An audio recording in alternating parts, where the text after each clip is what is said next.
Bienvenue, vous êtes bien sur la chaîne Cannes Les Reims TV, la chaîne locale, régionale du bassin cannois et de la Côte d'Azur. Et bien entendu, cette semaine, on a un nouvel invité, et avec un invité avec un parcours, je peux vous le dire, très atypique, mais que j'aime beaucoup. C'est aussi une amie, puisqu'on invite beaucoup d'amis sur le plateau de Cannes Les Reims TV, car justement, ils sont très attachants et très touchants. Et aujourd'hui, j'ai Laurence avec moi, qui est toute jolie comme tout. On peut le dire, je joue un jeu de mots en bonbon, à tout rose. Voilà. Voilà. Ça va, Laurence? Très bien, Laurent. Merci d'avoir répondu. Tu m'as dit oui de suite au téléphone. Tu m'as dit bien sûr, je viens sur ton plateau. T'es un amour comme tout. Comment tu vas, Laurence? Très très bien, magnifique. Je suis ravie d'être chez toi sur ce beau plateau, dans ces locaux magnifiques que je découvre. On n'est pas malheureux, t'as vu, il y a de quoi faire, Il y a plein de belles choses à faire. Bastide Rouge. Et encore, t'as pas tout vu t'as pas tout vu. Alors Laurence, le but de cette émission, justement, c'est d'apprendre à mieux te connaître. Et je sais que tu es un peu comme les chats, tu as eu plusieurs vies. Ça, j'en suis sûr. Et je sais que ce qui est intéressant aussi sur cette chaîne de télé, parce qu'on est entouré d'étudiants, beaucoup d'étudiants regardent cette émission parce que ils ont besoin d'ondes positives, ces jeunes, ces étudiants, et on n'a rien sans rien dans la vie. Et je sais que toi, tu envoies des ondes positives, tu es inspirante. Et voilà, j'en dis pas plus parce que je ne veux pas tout dévoiler non plus. Alors Laurence, on va commencer par le commencement, tout simplement. Peux-tu un petit peu te présenter ? Donc, Laurence Jenkel, devenue Jenk, il y a maintenant presque 4 ans. Et je suis ravie de ce nouveau nom qui est très pop, qui est très rock et qui me convient bien.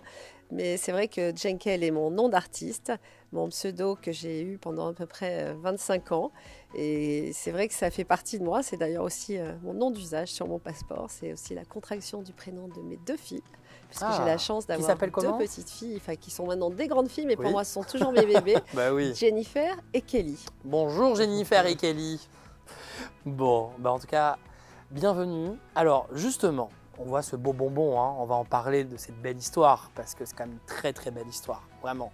Et je tiens encore à te féliciter parce que je sais que tu es partie de rien. Alors raconte-nous cette belle histoire. Comment a démarré cette belle aventure? Comment t'es venue l'idée de créer cette œuvre en bonbon? Pourquoi? Le bonbon, je dirais, s'est imposé à moi. En fait, c'est une histoire de famille, puisque ça remonte à mon enfance, puisque ma maman n'a jamais voulu me donner aucun bonbon, aucune sucrerie à la maison, privée. Pourtant, j'ai travaillé très bien à l'école, j'étais une bonne élève.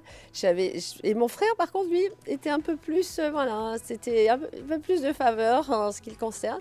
Par contre, mon grand-père, lui, en cachette, me disait, surtout, tu ne dis rien à ta maman. C'est un secret entre nous. Donc, c'était ce secret de Polichinelle qui m'a un petit peu contrariée toutes ces années. Et quelque part, j'ai voulu reprendre certaines revanches et je me suis dit, pourquoi ne pas faire du bonbon mon sujet artistique? Parce que c'est vrai que j'ai toujours eu l'âme artiste, mais je pense que nous sommes tous, au fond de nous-mêmes, des artistes. Il suffit juste de prendre le temps, de se donner la peine. Et d'ailleurs, je l'ai vu puisque j'ai travaillé à plusieurs reprises dans des ateliers d'enfants. Et c'est vrai que tout jeune, dans les maternelles, même mes filles, quand elles étaient petites, je me souviens, je leur mettais un grand par terre, on étalait, on mettait toute la matière et chacun venait confectionner dans des emballages de papier bonbon, papier fleuriste, donc les petits trésors. Et c'est vrai que c'était tellement magnifique, merveilleux. Et d'ailleurs, j'ai reconduit ce schéma puisqu'aujourd'hui, j'anime, on va dire, des ateliers, des workshops dans mon nouvel atelier galerie à Monaco. Mais ça, on en parlera tout à l'heure. Tout à fait. Et c'est vrai que le bonbon s'est imposé à moi. J'ai voulu travailler avec ce sujet, mais parce que je suis autodidacte aussi, surtout. C'est pour cela que je me suis octroyé le droit de travailler le bonbon, parce que tout le monde m'a découragée, m'a dit non, surtout pas, c'est nul, c'est n'importe quoi, il ne faut pas le faire. Donc j'ai dit d'accord, alors s'il ne faut pas le faire, il faut y aller. On va gérer la chose. Et c'est vrai que j'ai commencé avec des véritables bonbons, puisque étant enfant, je n'en avais pas. Par contre, mes filles, à l'inverse, ont été vraiment... elles ont eu ce qu'il fallait en bonbons. Donc j'ai emprunté dans des petites boîtes dont je ne citerai pas les noms, mais toutes ces marques très connues qu'on trouve dans tous les supermarchés, dans toutes les confiseries de renom. par exemple. Donc c'est vrai que j'ai emprunté ces bonbons, je les ai subtilisés et j'ai commencé à les faire fondre, les faire chauffer dans un four. Donc ça a commencé comme ça. Donc c'était un travail vraiment sur la toile, chauffer le bonbon, le travailler, le mélanger avec des acryliques. Je rajoutais parfois des perles. Enfin, je faisais mes petites compositions, des tableaux pièges. Et c'est vrai que j'avais vraiment je prenais beaucoup de plaisir à réaliser ces œuvres. Et j'ai commencé à les exposer dans des galeries. Première galerie Place des Vosges d'ailleurs, je me souviens très bien, il m'a vu arriver. C'est vrai que personne n'y croyait au début en disant mais comment ça va évoluer dans le temps. Et c'est vrai que je les ai recouvertes de boîtes dans des capots en plexi parce que les toiles comme ça avec le sucre qui était fondu, ça n'avait pas de sens. Donc je les ai recouverts avec ces capots en plexi et forcément après 2 années, j'ai eu beaucoup de chutes de morceaux de plexi transparent dans mon atelier. Et là, il y avait 2 possibilités. C'était soit je faisais table rase, je jetais cette matière première, ou bien j'essayais de la recycler. Et déjà à l'époque, ça remonte à 25-26 ans maintenant, où j'ai commencé donc à prendre ces morceaux de plexi que j'avais dans mon atelier, à les mettre dans un four, un petit four de cuisine. Et là, je me suis rendu compte que la matière devenait malléable, que je pouvais la travailler et jouer avec. Donc quand je suis sortie cette petite plaque, donc, il y a bien sûr eu des degrés de cuisson, des aléas. J'imagine, tu as dû beaucoup tester. Voilà, il y a eu vraiment une grande cuisine interne. Mais j'ai réussi, donc j'ai sorti cette plaque. Et là, je me suis rendu compte, sans même penser à faire un bonbon, le sujet s'est réellement imposé à moi. Donc, j'ai fait une torsion à gauche, une torsion à droite. Et le bonbon est né vraiment comme ce petit bonbon là, j'ai apporté un petit bonbon rouge, c'était juste ça au démarrage, un tout petit bonbon, donc sauf que c'était avec du plexi transparent. Et le plexi transparent, donc après je me suis rendu compte qu'il existait des matières, des couleurs incroyables. Magnifique. Et même celui-ci aujourd'hui, donc ça c'est beaucoup plus récent, c'est sublissime et c'est malheureusement un plexi qui normalement ne se chauffe pas. Ça veut dire que ces plexis irisés radiants sont presque 2 fois plus chers que les autres œuvres. Donc tu as une recette pour ça. Eh bien oui, ça c'est vraiment très complexe parce qu'effectivement, comme un film qui est à l'intérieur, qui va chauffer, cuire. Donc n'essayez pas chez vous de le faire. Très complexe, mais le résultat est spectaculaire. Donc ça a démarré avec ces petits bonbons que je confectionnais. Après, bien évidemment, j'ai voulu faire des plus grands, mais j'avais une limite, puisque les fours de cuisine, on sait chacun que voilà, c'est pas extensible. C'est un plus grand four. Donc, j'ai cherché et j'ai trouvé, forcément, puisque quand on cherche, on trouve. Donc, toujours, et ça, c'est vraiment le conseil que je donnerais, ne jamais, jamais se décourager. Et c'est vrai que le bonbon, je l'ai travaillé, j'ai essayé d'en faire de plus en plus grand. Je trouvais des gens qui avaient un four et j'allais travailler. À l'époque, moi, j'habitais à Mougins, j'allais travailler à Menton, j'allais le soir, très tard. Enfin, c'était extrêmement compliqué à gérer, à organiser. Ça, c'était dans les années 85. Non, c'était c'était 2005, 2006. Coupe du Monde 2007, d'ailleurs, où là, j'étais fin prête. J'ai fait des œuvres magnifiques pour la Coupe du Monde, le rugby 2007. Et d'ailleurs, hier, j'étais à Paris, puisque aujourd'hui, c'est donc je vois pas de quoi tu parles. La Coupe du Monde. Donc, j'ai refait ce bonbon transparent avec le ballon à l'intérieur. Donc, en fait, finalement, je n'ai pas réellement changé mes recettes. C'est la même chose, le même bonbon que je décline depuis maintenant plus de 20 ans et qui fonctionne toujours aussi divinement bien. Je te dis franchement, Laurence, toujours autant. Avant que je te connaisse, mais ce bonbon, on le voit partout. Non, mais c'est vrai, on le voit sur les ronds-points, on les voit. Même si on n'est pas dans l'art, je veux dire, tout public a déjà rencontrer ton bonbon. Mais il y a encore des gens qui ne connaissent pas. C'est vrai. C'est ça qui est magnifique parce que je trouve ça merveilleux justement parce qu'on a l'impression de le connaître. Pourquoi ? Parce que c'est un sujet qui est identifié du plus grand nombre. Tout le monde connaît, tout le monde a eu entre ses mains un bonbon. On aime, on n'aime pas. Et en plus, chacun a une histoire avec ce bonbon. Moi-même, j'en étais privée durant mon enfance. J'avais même ce maman qui m'emmenait chez un dentiste qui me montrait toutes les dents les plus carriées de la terre pour me traumatiser. Et c'est vrai que j'ai fait des cauchemars à cause de ces bonbons. Quel est ton bonbon préféré? Bonbon préféré, j'adore le réglisse. On t'a jamais posé la question. J'ai fait d'ailleurs ce réglisse, chromo réglisse avec un bonbon noir et blanc, j'adore. Voilà, ça va faire plaisir à Laurence. Vous savez quel paquet de bonbons il faut offrir. Voilà, maintenant, on ne va pas citer de marque, mais il y en a d'autres aussi parce que forcément, d'ailleurs, je me souviens, mon premier voyage en Chine, c'était il y a une vingtaine d'années, 18 ans. Et là, j'avais été tellement fascinée par ces rayonnages de bonbons qui étaient incroyables.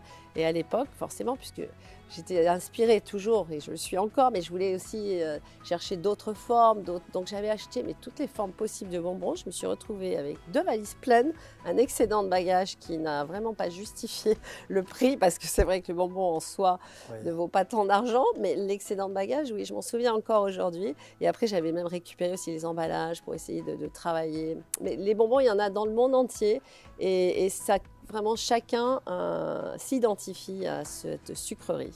Donc, tu as un atelier à Monaco, hein, c'est bien ça? Tu as un Absolument. atelier à Monaco. Alors, pour ceux qui nous regardent et qui disent « mais moi, j'aimerais bien avoir ça dans mon salon comment ça se passe? Comment on fait? Est-ce qu'une personne va venir te voir et dire « moi, je le veux sur mesure », est-ce que c'est possible?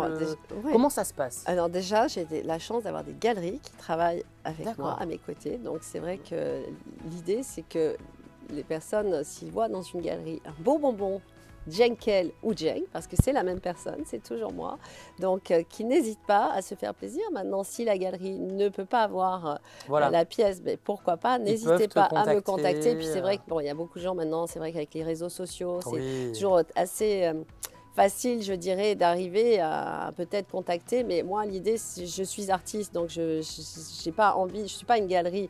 Maintenant, c'est vrai que n'ayant pas de galerie à Monaco, j'ai conçu un atelier galerie où je suis ravie de pouvoir organiser d'ailleurs des vernissages et mettre en avant aussi de jeunes artistes, parce que ça, j'aime bien aussi faire ce que je n'ai pas eu moi-même, parce que c'est vrai que c'est quand même, on est privilégié que d'être à Monaco, et je trouve que c'est très bien pour une carrière artistique que d'avoir au moins un nom, de dire voilà, j'ai exposé à Monaco à tel endroit, et de faire un vernissage. Je mets à disposition mon fichier, et c'est vrai que j'ai envie de donner un petit coup de pouce à de jeunes talents, et il y en a tellement des extraordinaires que ça me fait vraiment plaisir. Dans la lumière. Et puis en parallèle, donc ces ateliers galeries, c'est un atelier avant tout où je fais des petites pièces, parce que j'ai pas une pièce, voilà, c'est pas immense.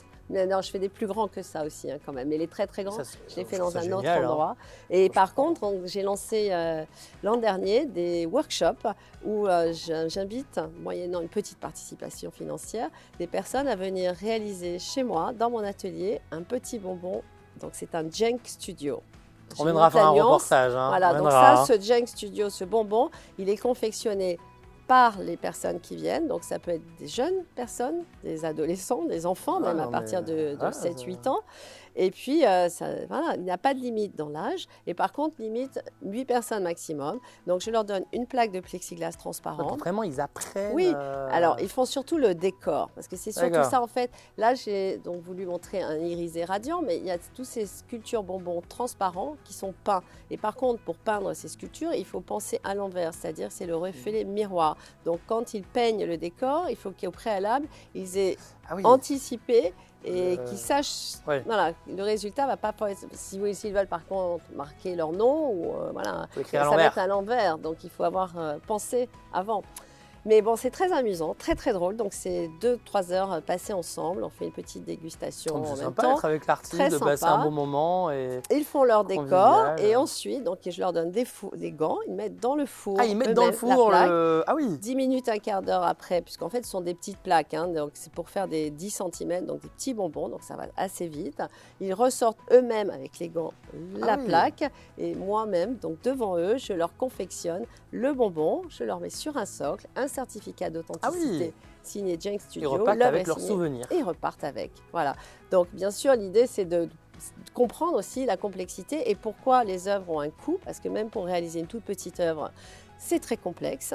Et les gens comprennent beaucoup mieux le fonctionnement. Oui, quand ils ressortent, ils se disent voilà. Et parfois, ils ont je l'ai eu, mon bonbon. Ils ont envie d'avoir un plus grand. Donc ça, on en parle. Et moi, je fais des œuvres aussi sur demande. C'est-à-dire si quelqu'un a... moi, j'aime bien jenkeliser, comme je dis. Donc, c'est-à-dire, on me donne des matières, des éléments à insérer, à incorporer à cette sculpture bonbon.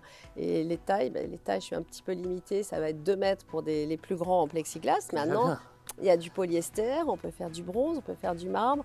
Il y a plein d'autres médiums, et c'est toujours un bonheur, et toujours, à chaque fois, une pièce unique. C'est ça qui est important. En tout cas, bravo. Vraiment bravo. Merci. Et bravo de partir de cette idée sur une page blanche. Et bravo pour cette belle réussite. Mais le bonbon évolue, parce que c'est le bonbon, c'est la torsion, et cette torsion est quand même mon emblème. J'allais venir, parce que tu as encore le... Oui, mais il reste, il est immuable, mais il se transforme.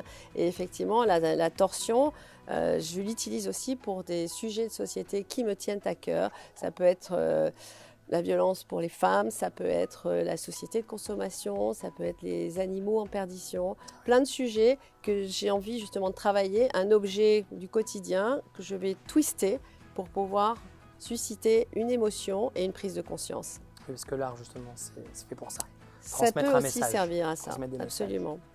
Laurence, merci beaucoup. Merci. Je crois que c'est une émission d'1 heure, il faut qu'on invite. On n'a pas assez avec une dizaine de minutes. Moi, je reviens volontiers. C'est tellement passionnant. Quand tu veux. T'es chez toi, tu le sais. Tu reviens quand tu veux. Merci. Merci de ton accueil. C'était vraiment passionnant. Donc, Laurence, voilà, de toute façon, on peut aller voir sur les réseaux sociaux. Tu as un site internet, c'est sur Google, voilà, vous la retrouvez assez facilement. Et puis, vous pouvez la rencontrer à Monaco, voilà, dans son atelier. Absolument. Elle est adorable comme tout, elle est accessible, elle est passionnée. Et ça fait du bien. Je peux vous assurer que ça fait du bien. Et j'aime partager et transmettre. Je le sais. Je sais que tu es une vraie personne. Tu es une vraie. Merci Laurence. Merci. Et je te dis à très bientôt, vraiment. Merci Laurent. Merci. Ravi d'avoir reçu Laurence aujourd'hui sur Cagny-Reims TV. On se retrouve dès la semaine prochaine avec un nouvel invité. Et je vous souhaite une très bonne semaine. Et je vous dis à très bientôt. Salut, ciao, ciao.